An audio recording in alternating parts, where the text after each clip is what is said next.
तो आज जो हम टॉपिक स्टार्ट करेंगे वो है representation of functions as power series. इसमें हम लोग ये देखेंगे कि किसी फंक्शन को, स्पेशली नॉन पोलिनोमियल फंक्शंस जो होते हैं, हम उनकी बात करते हैं। उन फंक्शंस को हम लोग एक पोलिनोमियल सीरीज की फॉर्म में लिख लेते हैं या पावर सीरीज की फॉर्म में लिख लेते हैं।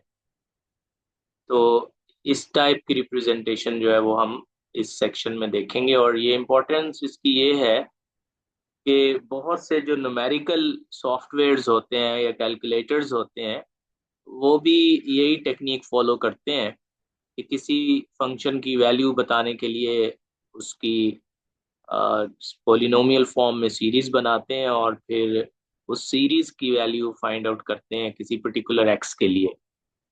तो अप्रोक्सीमेशन के पॉइंट ऑफ व्यू से ये टॉपिक बहुत इम्पोर्टेंट टॉपिक होता है। और इसमें जो यूजुअली हम लोग स्टार्ट करते हैं अपनी डिस्कशन, वो एक ज्योमेट्रिक सीरीज से बात जो है वो स्टार्ट करते हैं। और ये ज्योमेट्रिक सीरीज लिखी हुई है। अ, अगर हम लोग इसको देखें, 1 + x + x² +x³ up to so on, तो ये एक ज्योमेट्रिक सीरीज है। ज्योमेट्रिक सीरीज है जिसमें कॉमन रेशो x बनती है। x के साथ हर टर्म मल्टीप्लाई होती जा रही है। तो हमें ये पता है कि जो ज्योमेट्रिक सीरीज होती है वो कन्वर्ज करती है उस वक्त जब r की एब्सोल्यूट वैल्यू 1 से लेस होती है। यानी अगर हम लोग ये कंडीशन इम्पोज कर दें इस सीरीज के ऊपर, इसमें जो x है वो ऐसा नंबर है जिसकी एब्सोल्यूट वैल्यू 1 से लेस है, तो ये सीरीज कन्वर्ज कर जाएगी। और ये सीरीज किसको कन्वर्ज करेगी? अगर हमें इसका सम फाइंड आउट करना हो, तो ज्योमेट्रिक सीरीज जब हम लोग पढ़ते हैं फर्स्ट ईयर के अंदर, तो हम इनफिनिट ज्योमेट्रिक सीरीज जो कन्वर्ज कर रही होती है उसका फॉर्मूला हम ये वाला सीखते हैं, a/1 - r। तो ये फॉर्मूला यहाँ पे भी अप्लाई किया जा सकता है। इसमें a का मतलब फर्स्ट टर्म होता है, और इस केस में फर्स्ट टर्म 1 है, और r कॉमन रेशियो को रिप्रेजेंट करता है, और इस केस में कॉमन रेशियो x है। तो ये जो सीरीज लिखी हुई है इक्वेशन की लेफ्ट साइड पे, इसका सम हमारे पास आ जाएगा 1/1 - x। तो ये जो फैक्ट है, ये कि सीरीज का सम ये बनता है, इसको हम लोग यूं भी लिख सकते हैं जैसे यहाँ पे दिया हुआ है कि 1/1 - x एक फंक्शन है। इसको आप रेसिप्रोकल फंक्शन कह सकते हैं। इस फंक्शन की जो सीरीज एक्सपेंशन है वो ये बनती है। यानी पहले तो हमने ये कहा कि ये जो सीरीज है इसका सम ये बनता है। अब इसी बात को हम यूं कह रहे हैं कि ये जो फंक्शन है इसको इस सीरीज की फॉर्म में लिखा जा सकता है। यानी फंक्शन को हम एक सीरीज की फॉर्म में कन्वर्ट कर सकते हैं, एक सीरीज की फॉर्म में फंक्शन को एक्सप्रेस किया जा सकता है। और ये जो सीरीज हुआ करती हैं, जो रिप्रेजेंटेशन ऑफ डिफरेंट फंक्शंस होती हैं, ये इनफिनिट सीरीज जो है वो हुआ करती हैं। तो ये इनफिनिट सीरीज है। तो और ये पावर सीरीज भी है, क्योंकि हम लोगों ने पावर सीरीज लास्ट सेक्शन में जब पढ़ी थी, तो हमने ये कहा था कि पावर सीरीज में जो जनरल टर्म होती है वो इस टाइप की होती है, cn और x - a⁴n। तो general term of the series जो है वो जब इस फॉर्म में होती है उसको हम लोग पावर सीरीज कह देते हैं। तो ये पावर सीरीज इस सेंस में बन जाएगी कि इसमें जो cn है वो सारे 1 के इक्वल है। ठीक है, for all values of n cn = 1। और ए इसके अंदर 0 ले रहे हैं। तो अगर ये दो सब्स्टिट्यूशन की जाए तो ये जो सीरीज पावर सीरीज का जो जनरल फॉर्मूला है वो इन दो कंडीशंस को अप्लाई करने के बाद ये एक्सपेंशन हमें प्रोवाइड कर देगा। इस सेंस में हम ये कह सकते हैं कि 1/1 - x की जो पावर सीरीज एक्सपेंशन है वो ये है, यानी 1 + x + x² + x³ and so on. तो ये बहुत ही फंडामेंटल किस्म का फॉर्मूला है और इसकी मदद से हम लोग और भी कई फंक्शंस जो होते हैं वो बना लेते हैं। ठीक है, तो इसको मैं इरेज कर देता हूँ कि जो मैंने लिखा है, क्योंकि ऑलरेडी यहाँ लिखा हुआ है वो। अब इसकी मदद से हम लोग अगर हमें कहा जाए कि 1 - 1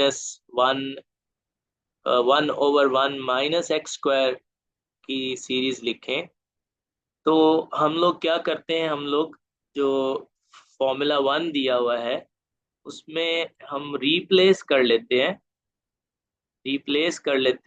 x को बाय x²। ठीक है, तो अब अगर हमें कहा जाए कि 1 - 1 की एक्सपेंशन लिखें, तो वो हम लोग इस तरह लिख लेंगे कि 1/1 - x² इज इक्वल टू 1 और प्लस x² और फिर x4 plus x⁶ and so on. यानी दोनों साइड्स पे, इस फॉर्मूले की दोनों साइड्स पे आपने x की जगह पे x² पुट कर देना है। तो इस तरह 1/1 - x² की सीरीज हमें मिल जाएगी।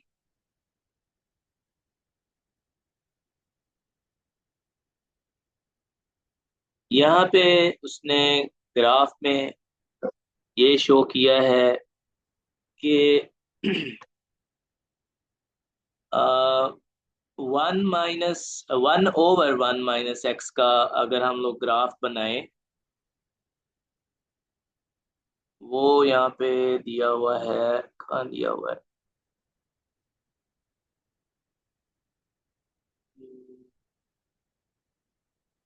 ये f जो लिखा है ना, f है इस फंक्शन का ग्राफ।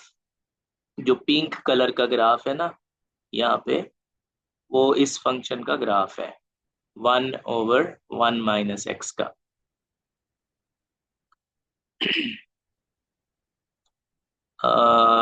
पिंक है या ब्लू है, इतना वाजे नहीं यहाँ से नजर आ रहा। बहरहाल जो लिखा हुआ है वो तो यही लग रहा है कि एफ जो है ना वो ये पिंक है शायद। अच्छा, जो चीज़ वो एक्सप्लेन कर रहा है वो ये है कि आप जितनी टर्म्स ज्यादा शामिल करती जाएंगी ना इसकी एक्सपेंशन में, उतना ज्यादा ग्राफ जो होगा वो असल फंक्शन के करीब होता जाएगा। जो यहाँ पे जो चीज़ समझाई जा रही है वो ये है। S2 का मतलब है कि अगर हम लोग सिर्फ दो टर्म्स ले लेते हैं, ठीक है, तो दो टर्म्स में हमारे पास फंक्शन बनेगा 1 + x। तो 1 + x का ग्राफ जो होगा 1 + x और प्लस x²। S2 का मतलब है कि डिग्री उसकी 2 होनी चाहिए। सेकंड डिग्री वाली जो पोलिनोमियल है उसका अगर हम लोग ग्राफ बनाएं, तो ये ब्लैक वाली लाइन जो है ये हमें नजर आएगी। और ये इस वाले एरिया में देखें काफी ज्यादा मैच कर रहा है असल ग्राफ के साथ। असल फंक्शन जो f है उसके ग्राफ के साथ ये इस वाली रीजन में बहुत अच्छा उसको एक्सप्लेन कर रहा है या उसको अप्रोक्सीमेट कर रहा है। अगर हम लोग S5 ले लें, यानी 5th डिग्री तक की टर्म्स ले लें, मतलब इसमें x³ और x⁴ और x⁵ भी शामिल कर लें, तो फिर जो इसका ग्राफ बनेगा वो और भी ज्यादा अच्छी एक्सपेंशन जो अप्रोक्सीमेशन है या एस्टिमेशन है उसको डिस्क्राइब कर रहा होगा। ठीक है, ये पिंक वाला जो है ये 1/1 - x का ग्राफ है, जबकि ये जो ब्लू लाइन है ये इस फंक्शन का ग्राफ है। तो आप देखें कि जो S2 का ग्राफ था वो तो सिर्फ इस रीजन में उसके साथ चल रहा था पिंक वाले ग्राफ के, लेकिन S5 का ग्राफ जो है वो कुछ और रीजन जो है उसको उस वो भी उसमें शामिल हो जाती है। इसी तरह S8 का ग्राफ बना लें, मतलब 8 डिग्री तक की टर्म को शामिल कर लें, तो फिर और भी ज्यादा वो उसके अंदर शामिल हो जाती हैं टर्म्स। तो जितनी टर्म्स ज्यादा आप करते जाएंगे उतनी जो एस्टिमेशन है वो ज्यादा अच्छी होती जाएगी। यानी अगर आप इसकी टर्म ज्यादा करते जाएंगे तो फिर अ, इस फंक्शन के ज्यादा क्लोज हमें आंसर जो है वो मिलता जाएगा। ये इस वाले ग्राफ में एक्सप्लेन किया गया, क्योंकि ये तो इन्फिनिट सीरीज है। इस इन्फिनिट सीरीज में नंबर ऑफ टर्म्स जितनी ज्यादा इंक्लूड करते जाएंगे उतना ये जो सीरीज होगी वो इसको बेस्ट अप्रोक्सीमेट कर रही होगी। ठीक है, इसके बाद जो नेक्स्ट आइडिया है वो मैंने बता दिया आपको कि अगर आपने 1/1 + x² का या -x² का ग्राफ बनाना है तो इसी वाली सीरीज को हम लोग यूज कर लेंगे। अगर 1 + x² हो डिनोमिनेटर में तो फिर हम लोग रिप्लेसमेंट जो है वो इस तरह करेंगे। यानी अगर हमें 1/1 + x² का ग्राफ बनाना है तो इसी फॉर्मूले में हम लोग ये करेंगे, रिप्लेसमेंट के x को रिप्लेस कर देंगे -x² से। तो जहां जहां x लिखा हुआ होगा, यानी यहाँ पे और यहाँ पे और आगे भी जो कंसेक्टिव टर्म्स आएंगी उन सारों में x की जगह पे हम लोग -x² लिख लेंगे।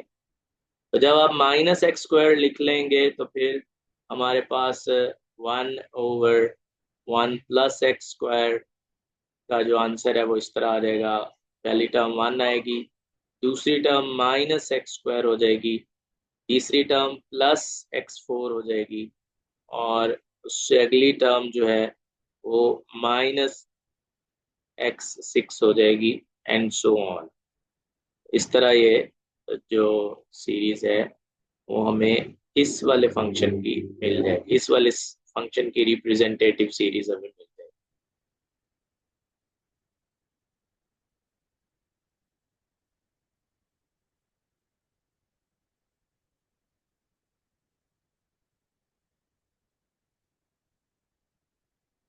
ठीक है। अच्छा जी, नेक्स्ट है कि हमने बनानी है सीरीज वन x³ / x+2। तो इसकी सीरीज कैसे बनाएंगे हम लोग?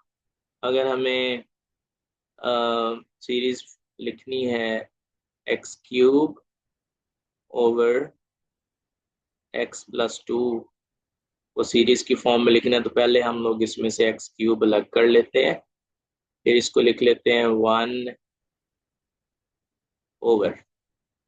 अब इसको वो फॉर्म देंगे जो हमने सबसे पहले बनाई थी, 1/1 - x वाली। इस फॉर्म का मतलब ये है कि पहली टर्म 1 होनी चाहिए।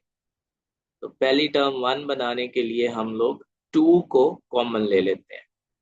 ठीक है, 2 को कॉमन लेंगे तो ये 2 जो है इसकी जगह 1 आ जाएगा, और इधर +x/2 हो जाएगा।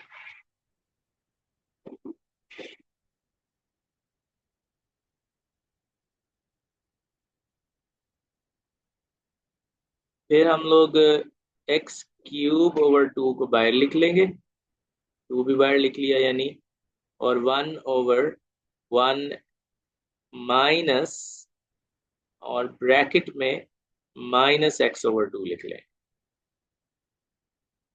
अब इसको इसके साथ कंपेयर करें तो हमें पता चल जाएगा कि इस जो पहली फंडामेंटल सीरीज मैंने जो बताया था कि उसको हम बार बार यूज करेंगे, उसमें हमें रिप्लेसमेंट ये करनी पड़ेगी कि x को रिप्लेस कर देंगे विद -x/2।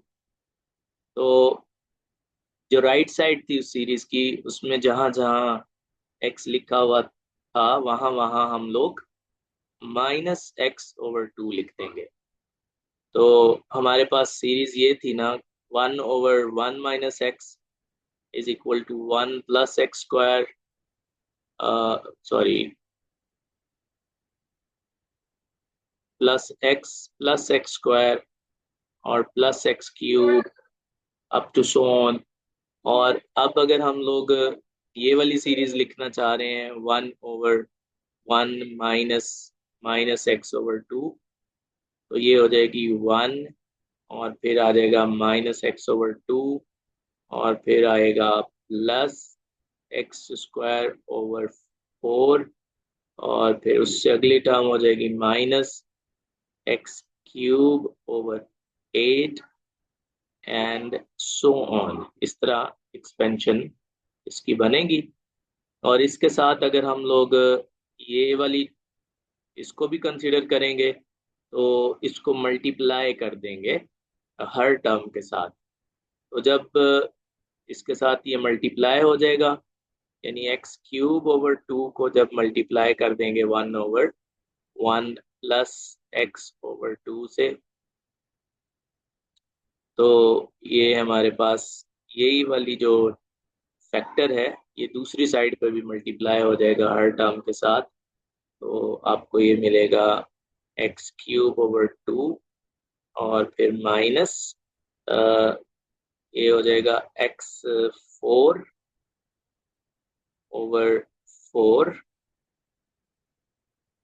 फिर नेक्स्ट टर्म हो जाएगी +x5/8।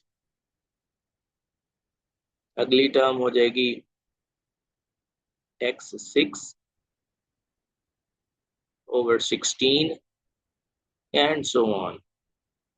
तो ये हमें सीरीज मिल जाएगी। तो हम ये कह सकते हैं कि ये सीरीज इस फंक्शन की पावर सीरीज रिप्रेजेंटेशन है। और फिर हम इसको समेशन की फॉर्म में भी लिख सकते हैं। समेशन की फॉर्म में लिखने के लिए आपको जनरल पैटर्न जो है वो इसमें देखना पड़ेगा। जनरल पैटर्न इसमें ये बनता है कि x की पावर जो है ना वो 1 इंक्रीज हो रही है। पहली पावर जो है वो x³ है, यानी 3 से स्टार्ट हो रही है।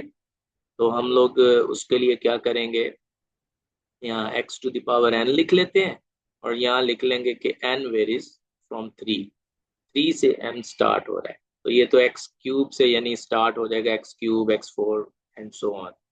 उससे पहले जो है, अगर उसको देखें तो ये 1/2 है, ये 1/4 है, ये 1/8 है। तो ये 2 की पावर्स है। 2 की पावर 1 2 होता है, 2 की पावर 2 4 होता है, 2 की पावर 3 8 होता है। तो अब n जब हमने 3 रखना है तो हमें 1 मिलनी चाहिए पावर 2 की। तो इसलिए हम लोग 2 की पावर जो है फॉर्मूला बनाते हुए n-2 रख लेंगे, क्योंकि जब n की फर्स्ट वाली वैल्यू 3 होगी तो 3 - 2 1 होगा। तो 2 की पावर 1 हमें मिल जाएगी। फिर इसके अंदर तीसरी जो बात है वो है साइंस का ऑल्टरनेटिवली चेंज होना। जब साइन ऑल्टरनेटिवली चेंज हो रहे होते हैं तो फिर हम लोग -1 की पावर लिख लेते हैं। इसमें चूंकि पहली पावर जो है वो पॉजिटिव, हमें पहली टर्म पॉजिटिव मिल रही है, और n की जो पहली वैल्यू है, इस ये जो समेशन लिखा है वो 3 है। तो -1 की पावर 3 रखने से तो ऑड नंबर पावर है, तो ये माइनस में आएगा। लेकिन पहली टर्म पॉजिटिव लानी है हमने, इसलिए हम लोग n-1 कर देते हैं, ताकि 3 में से 1 माइनस होके 2 हो जाए, जो इवन नंबर है। तो यहाँ पे आप n+1 भी लिख सकते हैं -1 की पावर। इस तरह इसी सीरीज की समेशन फॉर्म भी हमें मिल जाएगी। ठीक है जी।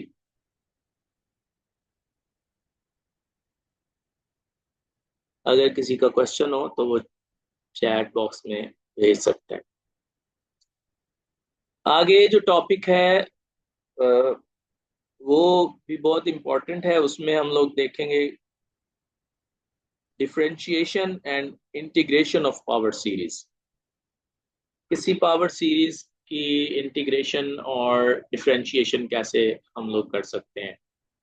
तो इसके अंदर जो बेसिकली जो कॉन्सेप्ट है वो ये है कि अगर ये कोई फंक्शन हो, उसकी पावर सीरीज एक्सपेंशन हो दी हुई इस तरह से, इसको देखें। ये अगर हम लोग कहें कि ये फंक्शन की पावर सीरीज एक्सपेंशन है या पावर सीरीज रिप्रेजेंटेशन है किसी फंक्शन एफ ऑफ एक्स की, और ये चीज जो है ये उसकी समेशन फॉर्म है, तो अब जब डेरिवेटिव लेंगे फंक्शन का, तो आपने सीरीज की हर टर्म का डेरिवेटिव ले लेना है। यानी फंक्शन का डेरिवेटिव लेने का मतलब कि दूसरी साइड पे जो उसकी रिप्रेजेंटेटिव सीरीज है उसका डेरिवेटिव ले लें, और सीरीज का डेरिवेटिव लेने का मतलब ये होगा कि सीरीज की हर टर्म का डेरिवेटिव ले लें। तो सीरीज की हर टर्म का जब डेरिवेटिव लेंगे तो क्या होगा कि पहली पहली जो टर्म है वो तो कांस्टेंट थी, उसके साथ एक्स नहीं है, वो जीरो हो जाएगा उसका डेरिवेटिव, इसलिए सी जीरो यहाँ पे नहीं आ रहा। और इसका जब डेरिवेटिव लेंगे तो एक्स का डेरिवेटिव वन आ जाएगा और ए का डेरिवेटिव जीरो आ जाएगा, नहीं वन टाइम सी वन आएगा, ये टर्म मिल जाएगी। और इसी तरह फिर जब आप इस वाली टर्म का डेरिवेटिव लेंगे तो टू स्टार्ट में आ जाएगा और एक पावर कम हो जाएगी, एक पावर कम होके वन रह जाएगी, और आगे x माइनस वन का डेरिवेटिव, x माइनस ए का डेरिवेटिव फिर वन आ जाएगा। तो ये चीज हमें मिल जाएगी, ठीक है ना। c2 इंटू एक्स माइनस ए स्क्वायर, इसका डेरिवेटिव लेना है। पावर शुरू में आ गई, एक पावर कम हो गई, पहले टू थी वन हो गई, और फिर इस बेस फंक्शन का डेरिवेटिव लेंगे जो वन आ जाएगा। तो इस तरह जो हमारे पास थर्ड टर्म थी सीरीज की, उसका डेरिवेटिव ये आ जाएगा आपके पास। इसी तरह जो अगली टर्म्स हैं उनके डेरिवेटिव आ जाएंगे, और इस तरह से ये सीरीज हमारे पास ये बन जाएगी, ये डेरिवेटिव वाले फंक्शन की सीरीज होगी, और ये उसकी जो समेशन फॉर्म है वो आ जाएगी। अब समेशन फॉर्म बेसिकली इसी समेशन फॉर्म का डेरिवेटिव है, इसी की nth टर्म का डेरिवेटिव समझ लें आगे कि n जो है वो स्टार्ट में आ गया और एक पावर कम हो गई है, पहले n थी होल पावर और अब n माइनस वन हो गई है, क्योंकि बेस फंक्शन का डेरिवेटिव तो वन होना है, इसलिए आप इस तरह से भी इसको लिख सकते हैं। यानी फंक्शन का डेरिवेटिव इक्वल होगा उसकी सीरीज की हर टर्म का डेरिवेटिव, और समेशन फॉर्म में जो जनरल टर्म है या nth टर्म है उसके डेरिवेटिव से बनने वाली जो जनरल टर्म होगी उसी का जो समेशन है वो हमारे पास फंक्शन के डेरिवेटिव की सीरीज होगी। तो ये आइडिया था। इंटीग्रल में बिल्कुल इसका रिवर्स कर देना है। अब ये हमारे पास फंक्शन है एफ ऑफ एक्स, और अगर हमें एफ ऑफ एक्स का इंटीग्रल लेना है तो मतलब कि हर टर्म का इंटीग्रल ले लें। तो हर टर्म का इंटीग्रल लेंगे, पहली जो टर्म है वो, पहली टर्म जो है सी नॉट, उसका अगर हम लोग इंटीग्रल लें तो वो हो जाएगा सी नॉट एक्स। दूसरी टर्म जो थी वो थी c1 इंटू एक्स माइनस ए, अगर इसका इंटीग्रल लें तो इसका इंटीग्रल आ जाएगा c1 तो एज ए कोएफिशिएंट ऐसे ही रहेगा, और इसका इंटीग्रल लेंगे x माइनस ए, इसकी पहले पावर वन थी तो टू हो जाएगी, और वही इंक्रीज पावर डिनोमिनेटर में आ जाएगी। और ये काम हम लोग उस वक्त करते हैं जब बेस फंक्शन का आगे डेरिवेटिव मल्टीप्लाई हो रहा हो। तो चूंकि यहाँ जो बेस फंक्शन है उसका डेरिवेटिव वन बनता है, तो आप वन को यहाँ पे लिख सकते हैं, वन डी एक्स समझ लें, तो इसलिए इस पे ये वाला फॉर्मूला अप्लाई कर सकते हैं। इसी तरह जो c2 एक्स माइनस ए स्क्वायर वाली टर्म है उसका अगर हम लोग इंटीग्रल लेंगे तो वो क्या आ जाएगा, वो आ जाएगा C2 और x-a, इसकी पहले पावर 2 थी, 3 हो जाएगी और ओवर में 3 आ जाएगा। और ये जितनी भी हम लोग इंटीग्रेशन करते हैं तो इसमें हमारे पास कांस्टेंट ऑफ इंटीग्रेशन भी आएगा। वो कांस्टेंट ऑफ इंटीग्रेशन जो है वो यहाँ पे उसने स्टार्ट में लिख दी है। ठीक है, आप बेशक हर ये समझ लें कि हर टर्म की इंटीग्रेशन में कांस्टेंट ऑफ इंटीग्रेशन आया है, ये वो है, या पूरी सीरीज की इंटीग्रेशन में हमारे पास जो कांस्टेंट ऑफ इंटीग्रेशन आएगा ये वो है। दोनों तरह से इसको समझ सकते हैं। अब ये भी, इसको भी जब हम लोग समेशन की फॉर्म में लिखेंगे तो हम लोग यही देखेंगे कि ये जो असल फंक्शन था ना, उसकी ही nth टर्म का अगर इंटीग्रल ले लें तो इस वाली सीरीज के इक्वल हमारे पास आ जाता है। उसमें से c जो है वो चूंकि उस फॉर्मूले में नहीं बैठता, उसको हम अलग लिख लेंगे और बाकी जो है उन पे पैटर्नाइज उसको कर सकते हैं।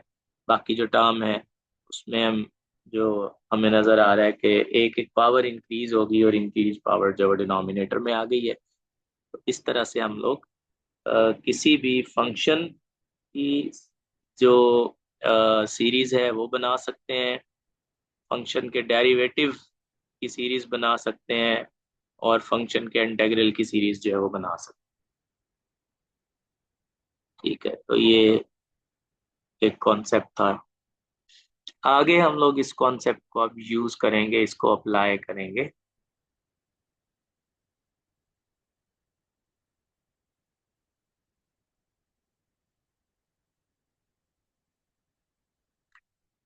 ओके जी, ये जो लास्ट में हमारे पास बेसिकली ये दो रूल्स हैं, और ये दोनों रूल्स जो हैं वो डेरिवेटिव और इंटीग्रेशन की जो प्रॉपर्टीज हैं वहां से निकाले जा सकते हैं, क्योंकि डेरिवेटिव और इंटीग्रल दोनों ही जो है ना ये लीनियर मैपिंग होती हैं, लीनियर ऑपरेटर्स होते हैं।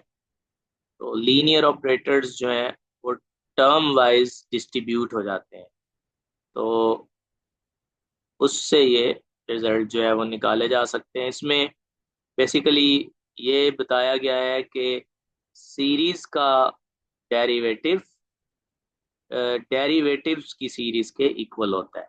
यानी यहाँ पे पूरी सीरीज है, आप उसका डेरिवेटिव लेना चाह रहे हैं और इधर क्या लिख रहे हैं कि उस सीरीज की हर टर्म का डेरिवेटिव लेके उनको उसको ऐड कर दें, तो ये दोनों चीजें सेम होंगी। ये बेसिकली तो यही कॉन्सेप्ट है जो आप डेरिवेटिव की प्रॉपर्टीज में पढ़ते हैं कि d by d x of f of x plus g of x is equal to d by d x of f of x plus d by d x of g of x. तो ये वही concept है, उसी को ही अगर extend कर दें, पूरी सीरीज पे अप्लाई कर दें, तो ये जो हमारे पास दो रिजल्ट्स हैं ये बन जाते हैं।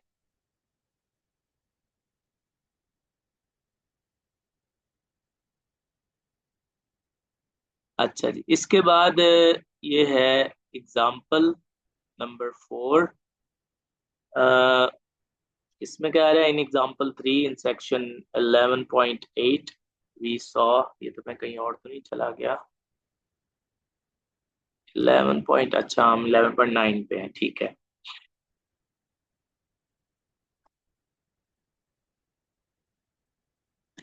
अच्छा, तो ये हमने देखा था पिछली एक्सरसाइज के अंदर कि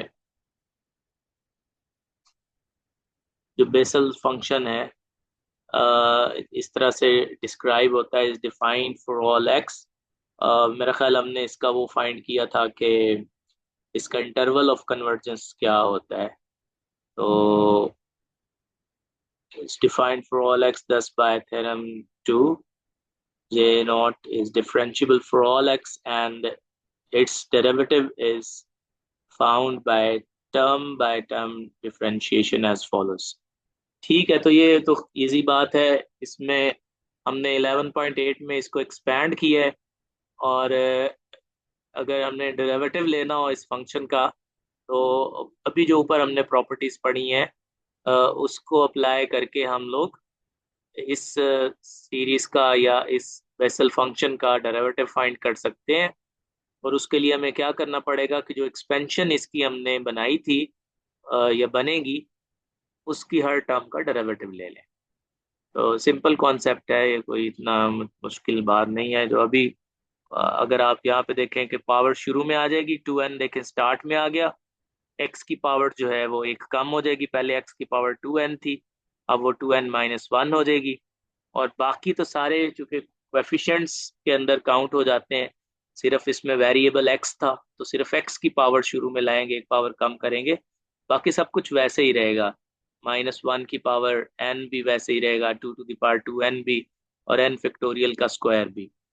एक बस इसमें और चेंज आता है, जब हम लोग डेरिवेटिव लेते हैं किसी फंक्शन का, तो जो हमारे पास n की वैल्यूज होती हैं वो चेंज होती हैं। अगर असल फंक्शन में n जो है वो 0 से स्टार्ट हो रहा हो, तो डेरिवेटिव में वो फिर 1 से स्टार्ट होता है, क्योंकि असल फंक्शन के अंदर जो पहली टर्म कांस्टेंट होती है, उसका डेरिवेटिव चूंकि 0 हो जाता है, तो वो टर्म हमें नहीं मिलती है जब डेरिवेटिव लेते हैं। वो ना लिख ही नहीं जाता, 0 तो लिखा नहीं जाता। तो पहली टर्म जो होती है वो बनती है जो असल फंक्शन में एक्स वाली टर्म थी, वो डेरिवेटिव में फिर कांस्टेंट टर्म बन जाती है। इसलिए एन की वैल्यू जो असल फंक्शन में अगर 0 से स्टार्ट हो रही थी सीरीज रिप्रेजेंटेशन में, तो डेरिवेटिव में एन की वैल्यू जो होगी वो 1 से स्टार्ट होगी। ये छोटा सा पॉइंट है जो आपको याद रखना है जब आपने डेरिवेटिव को उसमें लिखना है, एक्सपेंशन करनी है उसकी या समेशन की फॉर्म में लिखना है। इंटीग्रल में इस तरह कुछ नहीं करना पड़ता, इंटीग्रल में वैसे ही हम लोग लिखते हैं।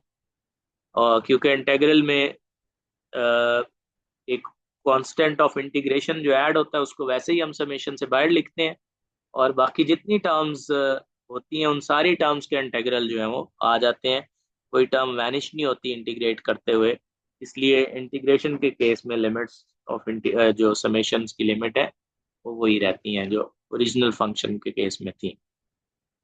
तो अब ये आइडिया है, ये हम लोग इसको सीख चुके हैं, ये हमने पढ़ लिया था। इस 1/1 - x की एक्सपेंशन ये थी।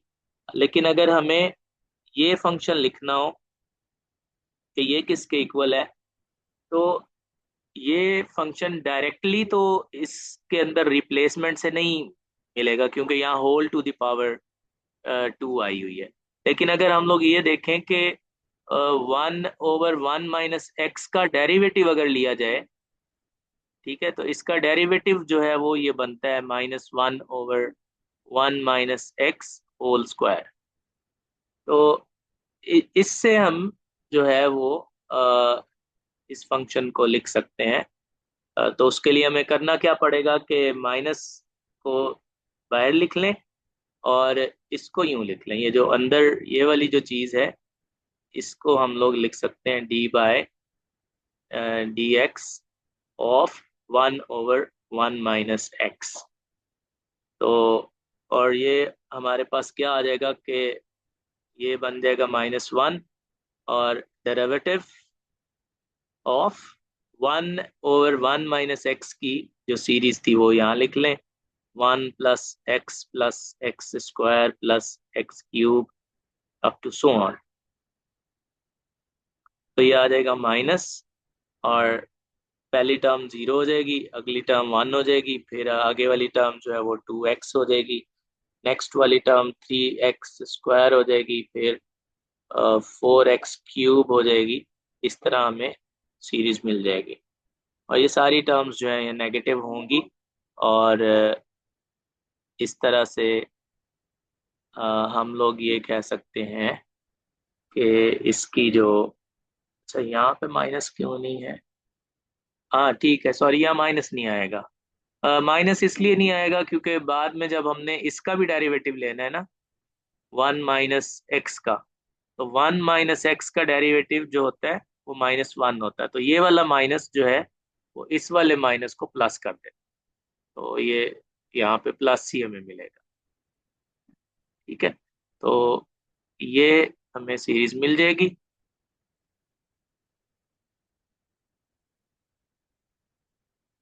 और इसकी समेशन फॉर्म जो है वो हमारे पास आ जाएगी, summation n x to the power n minus one, और यहाँ हम लोग लिख लेंगे n varies from one to infinity. जब n की वैल्यू वन रखेंगे तो इधर one minus one zero, x की पावर जीरो वन होता है, तो वन इंटू वन वन आ जाएगा। इस तरह से ये हमें जो है वो एक्सपेंशन जो है वो मिल जाएगी इसकी। तो अब ये वाली जो सीरीज होगी, ये दरअसल इस फंक्शन की सीरीज बन जाएगी। तो इसमें हमने, जो हमें क्वेश्चन मिलेंगे इस सेक्शन से, उसमें हमने ये देखना है कि जो गिवन फंक्शन है वो इस वाले फंक्शन में से उसका रिलेशन क्या बनता है, ये उसका इंटेग्रल है या उसका डेरिवेटिव है, या उसके अंदर डायरेक्ट रिप्लेसमेंट करने से हमें ये चीज मिलती। ठीक है, तो अब ये चीज हो गई, अब एक मिनट रह गया। तो अगर किसी ने कोई क्वेश्चन पूछना है, उसके बाद फिर दूसरा पार्ट हम लोग स्टार्ट करेंगे। अभी मैं ये स्टॉप कर देता हूँ।